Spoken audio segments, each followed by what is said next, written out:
Okay, so good morning, everyone. Let me start with module number 3 today. So, module number 3 deals with the various materials, or I can say the various innovative materials, and also the materials which were used in earlier days. Okay, so these are, I can say, the best alternatives for the present day.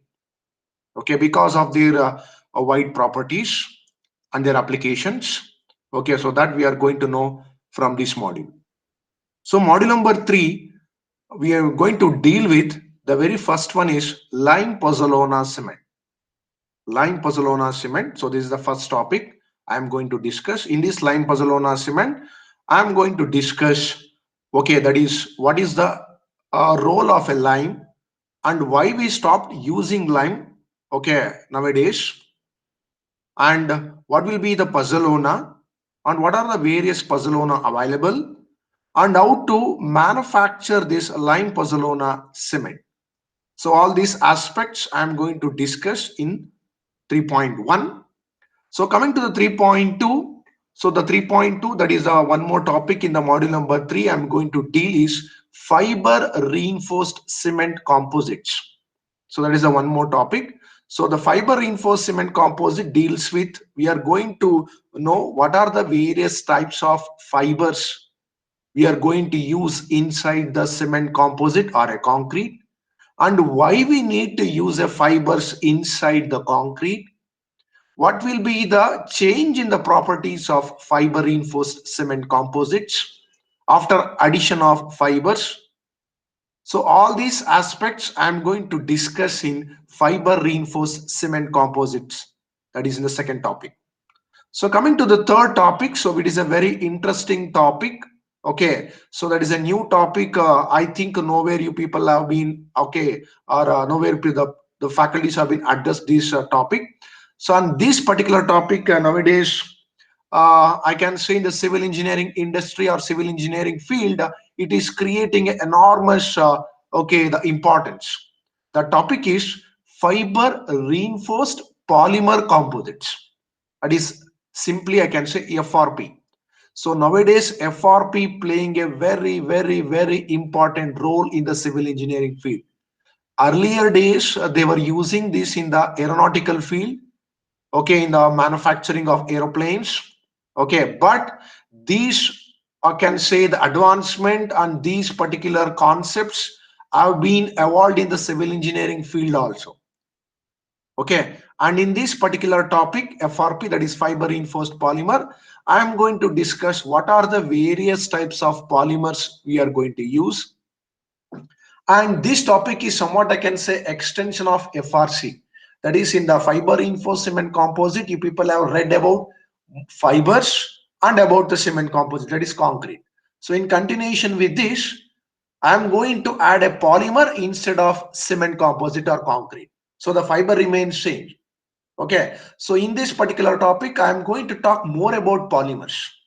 So what are the various types of polymers we are going to use in order to produce FRP? Okay, and next, already we have discussed what are the different types of fibers in the second topic, that is fiber reinforced cement. Okay, then apart from this, what are the various manufacturing process we are coming to know, okay, in order to produce FRP. Okay, and also the properties, their functions, all those things I'm going to discuss in fiber reinforced polymer, because nowadays this is an advanced material, okay, the people are using or coming up in the civil engineering field. And the last topic, that is next topic which I'm going to discuss, is the, what I can say, production of building materials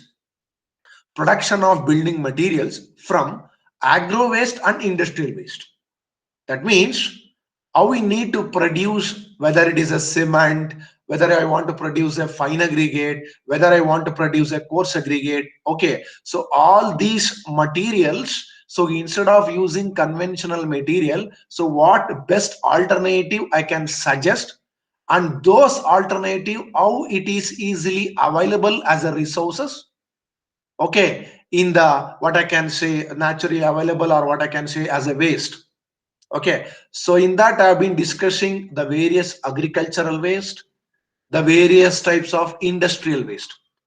Okay, after that, discussing the types. Okay, I'm also going to discuss their importance. That means what will be the change in the properties of concrete, what will be the change in the properties of the building materials. So all those aspects I'm going to discuss. So these are all the topics I'm going to discuss in module number 3. So these 4 topics will take you to the different field. Okay, what have been mentioned in the initial. Okay, so these topics. Okay, that I can say the best alternative we can suggest to the conventional materials. Okay, so before going with an alternatives, one must first understand its properties. Okay, how it will behave, how it will function, all those things. So then only we can go ahead with alternatives. So with this brief introduction about the module number 3, what you are going to discuss or what we are going to learn from this module number 3 in alternative building material subject. So let us proceed with the first topic today, that is lime pozzolana cement. Okay, so let me start with lime pozzolana cement. So before production of lime pozzolana cement, as I stated, let me know the importance of lime and how we are going to produce the lime, because you people I think you people don't know how to produce the lime. I hope you should know, because in ancient days or in earlier days they were using lime predominantly instead of using cement. But nowadays we have stopped using lime. Why? What is the reason behind this? Okay, that I'm going to highlight, and also I'm going to say, okay, the production. So all those aspects one by one, let us discuss. So let me start.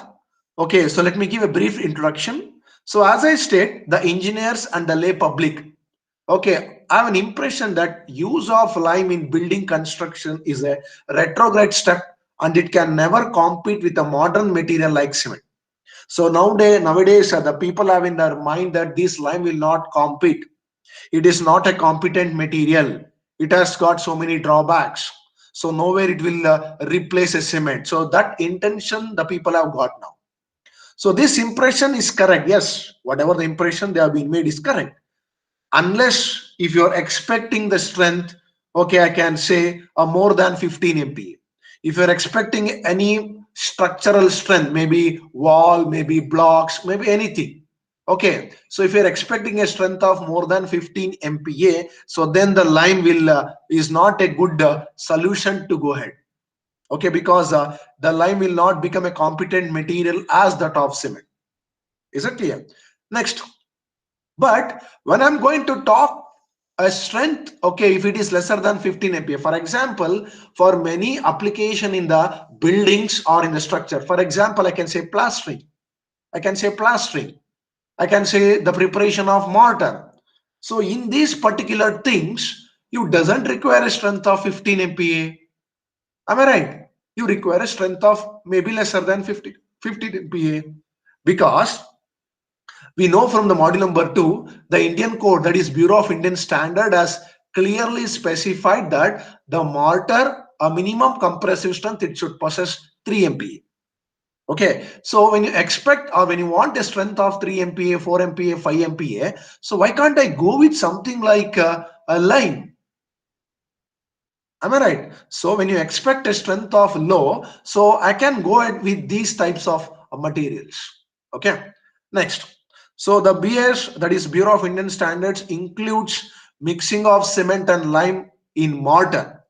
I will repeat, the Bureau of Standard, okay, Indian Standards includes, okay, that means it says that when I'm going to mix a cement and lime in mortar, okay, that will not be used in practice, because there will be so many drawbacks or prejudice against lime. What is that? The prejudice are the when I'm going to add a lime, okay, with respect to cement or with a cement or whatever the lime I'm going to produce, okay, or make produce a lime mortar, the lime and has a tendency to slow down the initial setting time. Okay, it will slow down the initial setting time. so you will not gain the strength. So as I stated in module number 2, that the lime has got a good water retentivity property. The heat of hydration in the lime is very slow. Please note this point. Okay, so whatever, because the exothermic reaction will be more, okay, because the heat liberation will be more because of more calcium, okay, but the heat of hydration will be very slow. Because of this, the setting time will be dragged.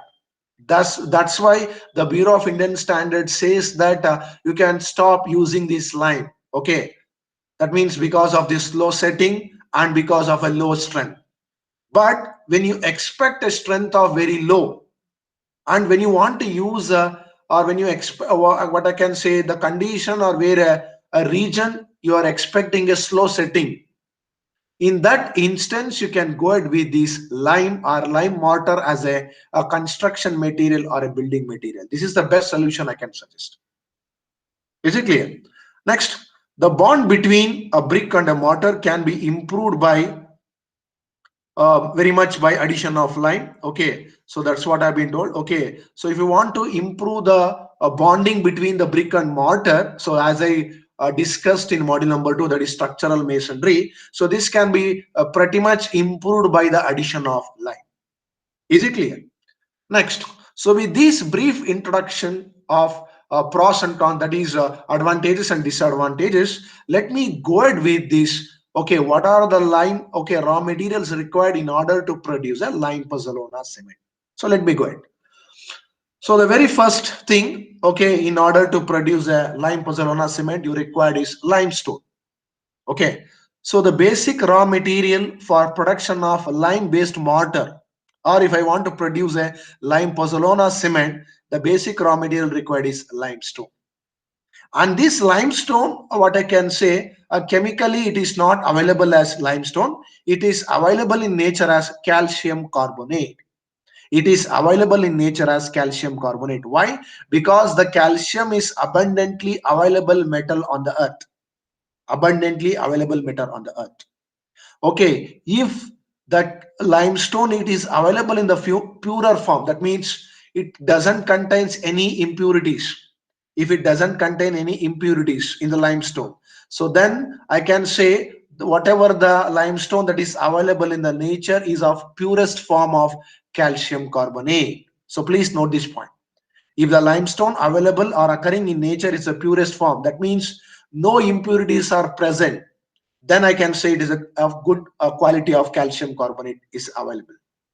Next, if a same calcium carbonate which is mildly soluble in water, that means tendency to get absorbed in water, and it can be leached out from the water, that means the calcium carbonate can be leached out, and those calcium carbonate has got some impurities.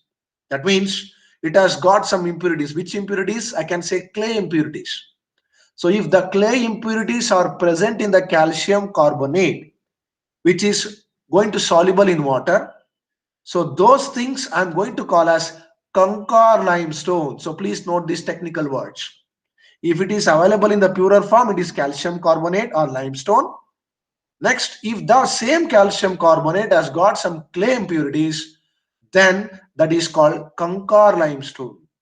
Okay, but I'm going to highlight one important thing here. So whatever the limestone you are going to get, something like I can say concar limestone only. You are not going to get a purest limestone, I can say, because the nature, whatever the limestone is available, so once if you start using it will get attracted towards the clay impurities. So whatever the limestone we are going to use, that will be called as concar limestone. Okay, next, also the limestone I can produce in the form of organic way, that is organic source of limestone. Okay, especially in the available in the coastal areas. So that is called, I can say, shell lime. Okay, it is available in the form of shell lime. So this shell lime, it is available mainly in the coastal areas. Okay, so with this, let us know further about limestone. So when I want to produce a mortar, okay, with a lime, when I want to produce a mortar with a lime, two types of mortar I'm going to produce. One is a lime mortar and another one is lime Pozzolona mortar.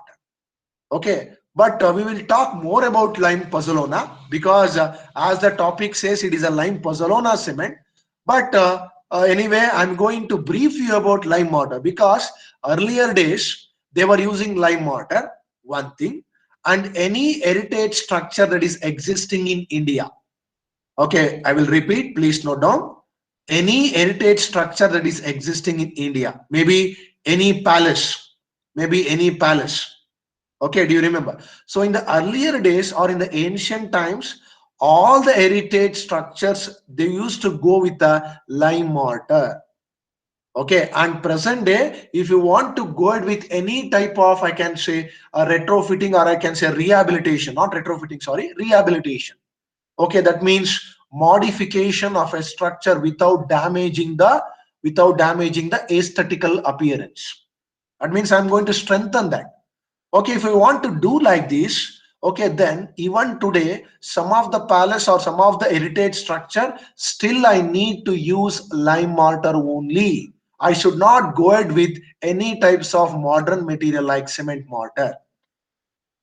Did you get my point? So these aspects you need to know. Okay, so the government has brought a, okay, I can say law or whatever the guidelines, that when you're going with heritage structures, you should not damage the aesthetical appearance. So then, yeah, I need to go with whatever the material that has been used earlier days. Did you get my point?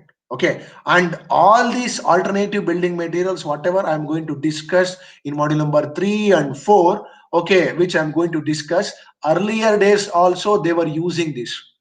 Okay, I will keep on say, okay, whenever the topic I'm going to discuss.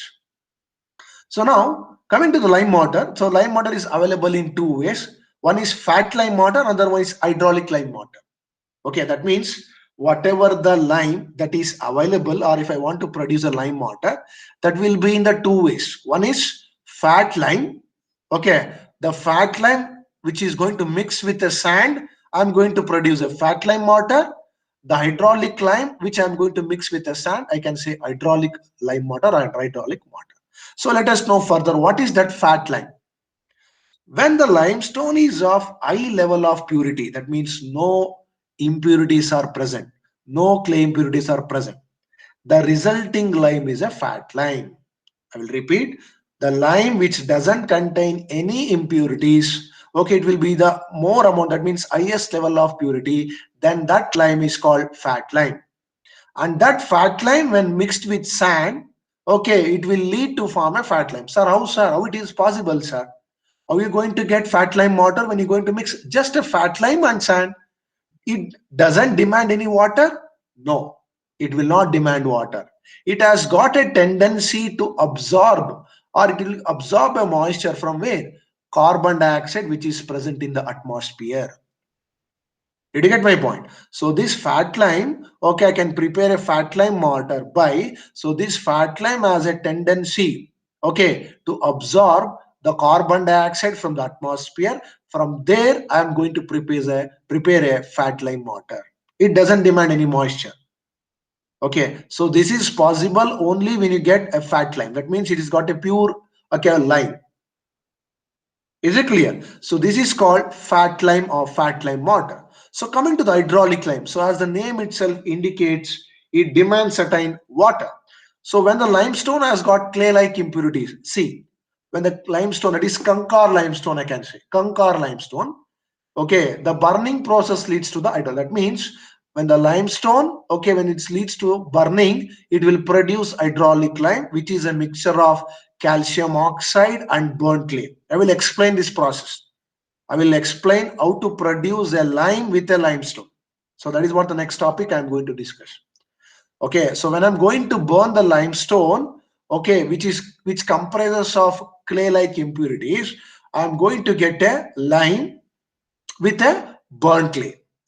Okay, and this type of lime will tend to absorb the moisture, okay, will tend to absorb the moisture from the atmosphere, or it will react with the moisture present in the atmosphere to form hydraulic lime mortar.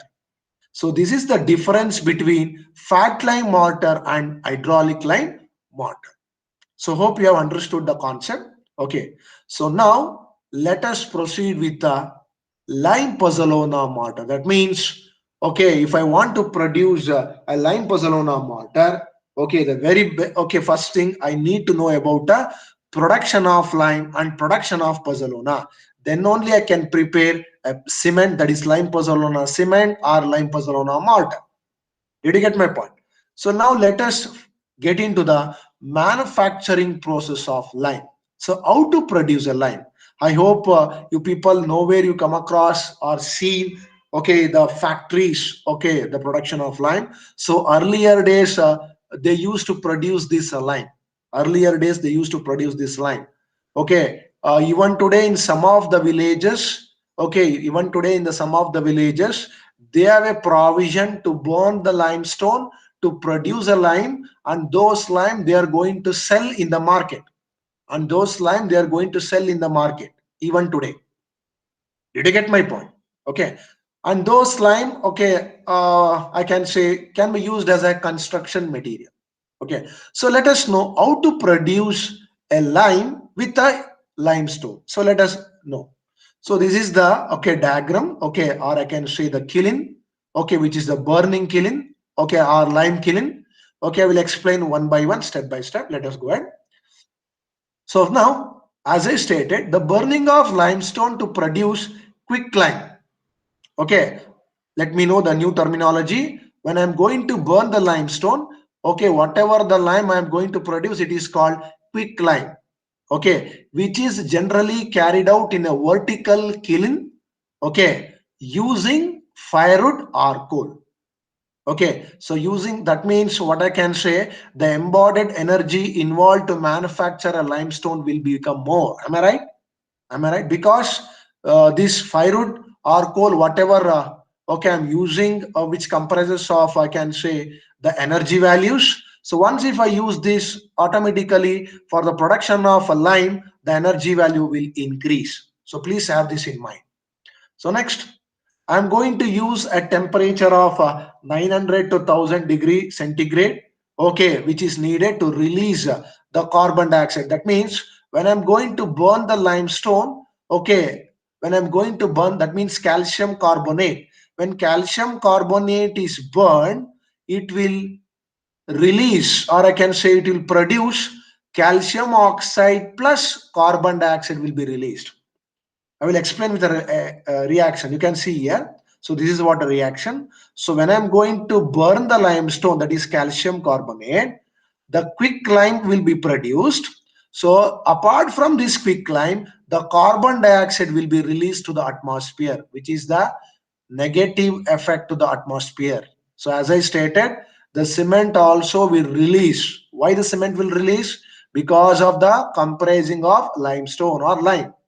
So here also, once if I'm going to burn the limestone, okay, in order to produce a lime, apart from this lime, the carbon dioxide will also be released.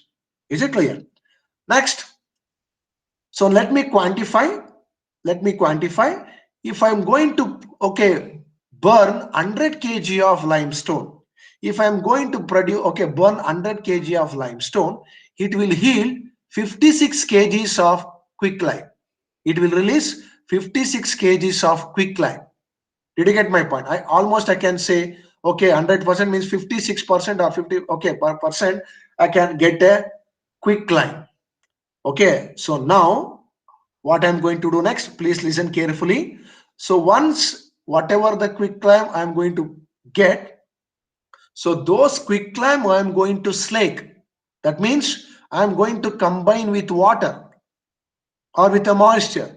So those, when I'm going to combine with the moisture, or when it absorbs the moisture, that is called slaking or slaked. So once the quicklime is slaked, whatever the 56 kgs of calcium oxide or quicklime that was available, because of slaking, because of absorption of moisture, the quantity will rise. It will rise to 74 kg. But the product obtained is not calcium oxide, it will be calcium hydroxide. Please note this point. The product obtained will be calcium hydroxide because of the reaction of calcium oxide with the moisture or with the water. Did you get my point? So what I can say, if I'm going to burn 1 ton of limestone, I'm going to get 740 kgs of calcium hydroxide. Okay, unless a condition, if there are no impurities are present. If there are no impurities are present, I can say 740 kg I can get. And if this proportion will go down, then if there is any impurities. Is it clear? अभी वाना तुम लोग, अभी मैं घर छोड़ गया तो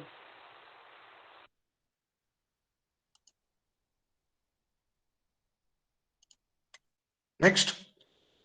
Now, let me go ahead. So the lime kiln is designed for small scale rural application.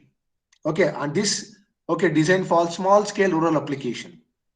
The height and diameter of the kiln can be adjusted to burn 0.5 to 1 ton. See, you can see the height. Okay, this is the diameter of the kiln, that is A, and the 3 times the diameter will be the height of the kiln. 3 times the, you can see here, if A is 0.8 meter, that means the diameter is 0.8 meter, I can go ahead to burn 0.5 or 500 kgs of kiln. If the diameter is 0.9 meter, I can go with 1 ton, okay, of kiln. Did you get my point? Okay. Next, the figure 3.1, okay, sorry. 500 kg kiln will need 45% of firewood by weight, while 1 ton of kiln will need 35% of firewood by weight. So now, if it is 0.5 ton, as I stated, 45% of firewood is required. If it is 1 ton kiln, it demands lesser firewood. The figure 3.1 clearly shows how I am going to stock the firewood and limestone in order to get a lime. Okay, so let us see that. Please see here, this is a wire mesh. So this is a, okay, kiln. Okay, I can say kiln. Okay, it may be a brick masonry, and this brick masonry is lined with steel rings. So please note down, this is a steel rings. I will tell you why they are going to provide steel rings. And this is a mesh. This is a mesh. And above the mesh, you please see here. Okay, you can see here they started to use a firewood, limestone, firewood, limestone. So in the alternative layers, they are going to stock the limestone and a firewood. Okay, did you get my point? So why this going to use the wire mesh? Because in order to create a uniform burning, they are going to use this grade plus wire mesh. Did you get my point? And this is the vent, okay, which is temporarily closed. So after burning, I can discharge this. And this is the air vent. Okay, the air vent is provided in order to okay, make a burning process to happen uniformly. And these steel rings I am going to provide throughout the kiln in order to take care of kiln, because this lining is provided to take care of this, what I can say, the masonry part. Otherwise, okay, if the burning process continues, this may get cracked. So in order to avoid this, they are going with steel rings. And this is the concrete bed. Okay, we can see like this, they are going to prepare a kiln in order to burn the limestone. Is it clear? Next. So the process of burning is started by igniting the lowermost layer. Okay, that is firewood from below. When the firewood catches fire, the opening at the base need to be closed, leaving 2.5 centimeter dia holes for air entry. That's what. So when I'm going to catch the fire, so close this and allow this, okay, gap. Did you get my point? Next. The half ton plant will have a 3 holes and 1 ton plant will have a 4 holes. Okay, that means the kiln will be having a 3 holes and the 1 ton will be plant will having 4. Why these holes will be provided? These holes will control the rate of wood burning and also will prevent the entry of excess air. Did you get my point? So more the capacity, more will be the number of holes, so that I can control the rate of burning and I can control the entry of excess air inside the kiln. The kiln must have a steel rings from the bottom to top. That's what I've been told. Why? To prevent cracking of the kiln due to heat. Okay. So after the completion of burning process to a certain time, the quicklime will be released. It will be discharged. Okay. Then the quicklime will be slaked. So manually we are going to slake. Okay. That means we are going to add a water. The slaked lime, that means whatever the slaked lime, that is calcium hydroxide. So those calcium hydroxide will be stored in suitable container or bags or polythene bags. Okay, if they are not being stored properly, what is going to happen? I will tell you now. Please see here. So now once I'm going to burn the calcium carbonate, you can see here the calcium oxide.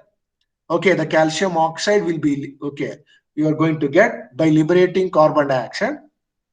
So whatever the calcium oxide you are going to obtain, this is called quicklime or calcium oxide. So this quicklime, once if I'm going to slake with the water, so the available material will be calcium hydroxide. So once if I'm going to add a water to the calcium oxide, that is lime, the heat will be liberated. It is called exothermic reaction. Is it clear? So this is the process we are going to get. So this calcium hydroxide, if I am going to mix with sand, I am going to produce a, what I can say, the lime mortar. Did you get my point? That is called hydraulic lime mortar or hydraulic mortar. So this is what the thing I've been discussed in the previous time. Okay. Next. Now, very interesting things you please observe.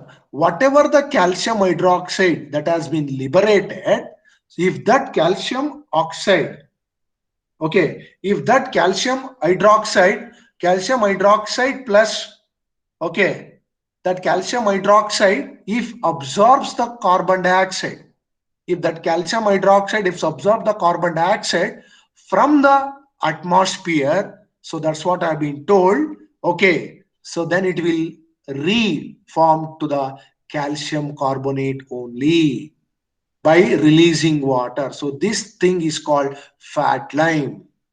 Did you get my point? If the calcium hydroxide absorbs the carbon dioxide, so then I can say, okay, it is called fat lime.